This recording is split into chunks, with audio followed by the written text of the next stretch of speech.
White topping રોડમાં ખોદકામ કરવામાં આવ્યું છે તેવા સમાચાર સામે આવ્યા છે. તો અમદાવાદથી હાલ આ સમાચાર મળ્યા છે, જેમાં અમદાવાદના ઈસનપુરમાં આવેલા રોડમાં ખોદકામ થયું છે.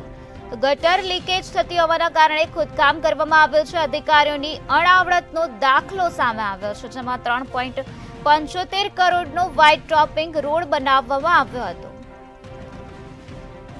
અમદાવાદના વ્હાઇટ ટોપિંગ રોડમાં ખોદકામ કરવામાં આવ્યું છે. અમદાવાદના ઈસનપુર વિસ્તારનો આ બનાવ સામે આવ્યો છે, જ્યાં ઈસનપુરમાં આવેલા રોડમાં ખોદકામ થયું છે. ગટર લીકેજ થતી હોવાના કારણે ખોદકામ કરવામાં આવ્યું છે. અધિકારીઓની અણાવડતનો દાખલો અહીં જોવા મળી રહ્યો છે, જેમાં 3.75 કરોડનો વ્હાઇટ ટોપિંગ રોડ બનાવવામાં આવ્યો હતો.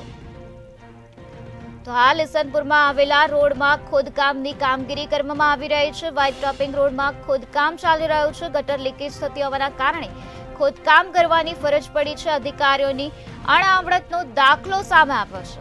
તો 3.75 કરોડનો વ્હાઇટ ટોપિંગ રોડ બનાવવામાં આવ્યો હતો, પરંતુ હાલ ઈસનપુરમાં આવેલા રોડમાં હાલ ખોદકામ ચાલી રહ્યું છે. ગટર લીકેજ થતી હોવાના કારણે આ ખોદકામ કરવામાં આવી રહ્યું છે.